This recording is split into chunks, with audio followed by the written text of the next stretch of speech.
Hello, everyone.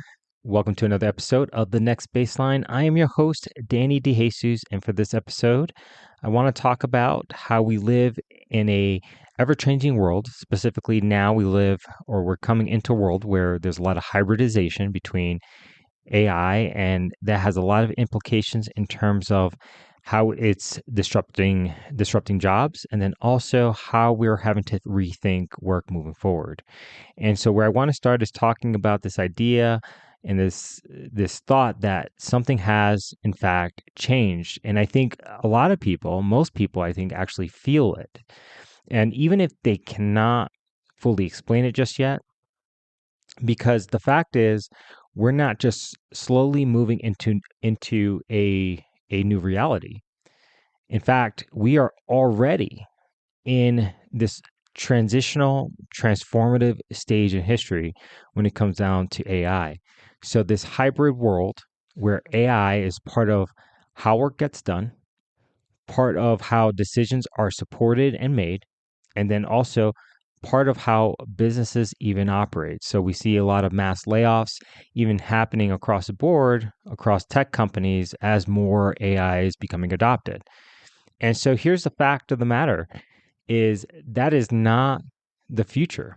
The future is here. It is right now. It is in the present. And this is what I believe needs to be said even more directly is that AI is disrupting everything. And so from a jobs perspective, jobs that people went to school for, jobs that once felt stable, jobs that felt like if you followed the right path, you would be okay. And the fact is, those are no longer guaranteed in the same way that they had been in the past. You know, pre 2000s, maybe even early 2000s. And so, and the fact of the matter is that reality tends to be very, very uncomfortable because for a long time the model was this, and I think the model was very simple. It was you went to school, you got a degree, you got a good job, you built stability for yourself and for the family that you're going to have. And that model, when it comes down to it, is that model is shifting. Now, it's not gone completely, but it is no longer as reliable as it used to be. And here's the honest truth. It doesn't stop there. AI, as we know it currently right now, is disrupting industries across anywhere from education, the medical field, the legal field, defense, and then even beyond that. It is also changing industries like coaching, cinema, so think Hollywood, book development or content development, blogging. And so all of these things, in fact, you could look at it this way. The average person, just you and me, can now use AI to bring their own stories to life. They can create films, they can shape books, and they can build content in ways that used to require a lot more money, more people, or even outside specialists just to get started. And here's the thing, the digital technology that is available today has become more and more democratized. So more people, which that means more people now have access to tools, platforms, and capabilities that were not available to them before. So things that once required extensive resources, teams, or even gatekeepers are now accessible to individuals who are willing to learn and use these skills. And that, when you put it all together, is what creates disruption. But it also creates access. And that is what makes this shift from what we used to know, where you now put AI. This is what makes this shift so significant because this is not just one industry that's being affected. And in fact, this is what I consider to be a structural shift. Anything that can leverage the digital world, process information, or operate from knowledge that already exists in digital form is going to change or has been changing. It is currently being reworked, accelerated, and then also transformed. And that is why, in my opinion, people are feeling it in different ways. Some people, you can go on social media and you can find all sorts of comments on this, but some people feel uncertain. They feel frustrated. Some are even angry. And there's even some people trying to ignore it. But none of those responses are going to change the reality of where we're at, is that AI is here. And guess what? It is here to stay. So the real question becomes, what do you do with that? And this is where I look through it through the lens of the subject and the concept that we have developed here at Elevatis, which is the concept of transformational resilience. Because this is a C2R2E moment. Collapse is already happening. It's happening everywhere. And it may not be in the most dramatic way for everyone, but in a very real way across multiple systems. Certain roles are starting to shrink, or certain roles are just starting to go away. Certain tasks are being automated, and certain expectations now are being rewritten. And that is the collapse moment that we're seeing. Now, step 2 in C2R2E is this aspect of confrontation. And this is where we have to get honest with ourselves. And it's not about what should be happening, but needs to be a conversation about what is actually happening. And some questions I have for you is, in this moment of digital transformation that we're all experiencing, what skills do you actually have right now? What value do you bring right now?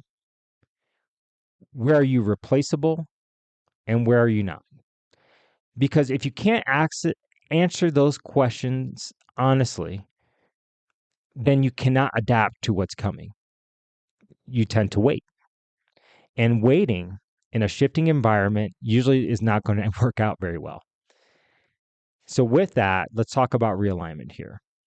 And this is where the opportunity starts to really show up, because at the same time AI is disrupting, it is also lowering the barrier to entry. Things that used to take, as I mentioned before, teams can now be done with tools. Things that used to take months can now be tested within hours or even days, sometimes days. Things that require large budgets can now be started with far less overhead and capital. So for small businesses or budding businesses or ideas, there's plenty of opportunity here, because what AI has enabled us to do versus having 20 different decision points, in reality, it's enabled us to be able to move faster, to build faster, and then also to test out ideas in a more efficient way. And this is where it also creates more competition, because now that more people have access to the same capabilities, access no longer in of its own is an advantage anymore as it used to be. So how you think now more than ever, so that your cognitive ability, there's a lot of advantage to that. How you apply that knowledge, what you have in your mind, there's an advantage there. And how you differentiate yourself amongst everybody else, there's an advantage to that. And this is where I think people tend to misunderstand AI, because they think it replaces thinking, and it really doesn't. We may think that, but it doesn't. Um, what I believe is it actually changes how thinking is applied, because you still have to decide what matters. You still have to guide the process, and you still have to make judgment calls. So using AI well still requires a sense of clarity, because it's still generative AI, large language models, still requires direction. Really, any form of AI does. And then it still requires an intention, what it is that you want it to do. So this is not really necessarily about losing your role. It's really more defining our roles today. And then, fourth step here that I want to switch to, let's talk about reclamation real quick. And this is where we start to begin to take our personal agency back. And so you stop, if we're looking from this whole AI transition from the perspective of a C2R2E lens, reclamation is where we stop looking at the shift as something that is just happening is happening to us, because really it's really how we choose to respond to this new environment that we're in. So, a couple questions to ask here is, what are we, what new things are we learning? What new skills are we building? And you start to understand, how to use the tools instead of actually avoiding them, because avoidance is not going to help you move forward. In fact, I think any form of avoidance, I think, makes things worse. They don't necessarily make things better. And the fact of the matter is, in today's day, day and age, is, you know, simply avoiding is not realistic. And at this point, the only real way to fully escape what AI is actually changing would be to go completely off the grid. And for the vast majority of people, that is probably not something that they're going to go simply just do. And so if that is true, where you can't go off the grid, then avoidance is not going to be the answer. And the only answer really forward, in my opinion, is that adaptation is what's going to be key. And so that's going to mean learning how to think in this new environment, learning how to work in this new environment, and then learning how to stay grounded in this new environment. And that also brings up a bigger question. If technology continues to mature, and it will, if AI continues to increase output speed and efficiency, and it will, then maybe it is time to start challenging the structure of work itself.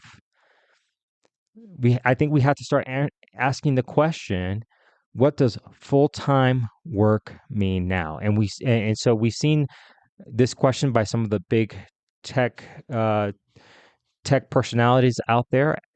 I think give some sort of answer, an idea of an answer to this question. What does the fate of full-time work now mean? What does it mean going forward? And so here's the thing: does it mean the same schedules? Does it still mean the same 9 to 5, 40 hours a week? For a large number of us. Does it still mean the same output? And does it still mean the same relationship between time, labor, and value? Because if technology is changing how work gets done, then at some point, I believe we have to ask whether the structure of work should change with it.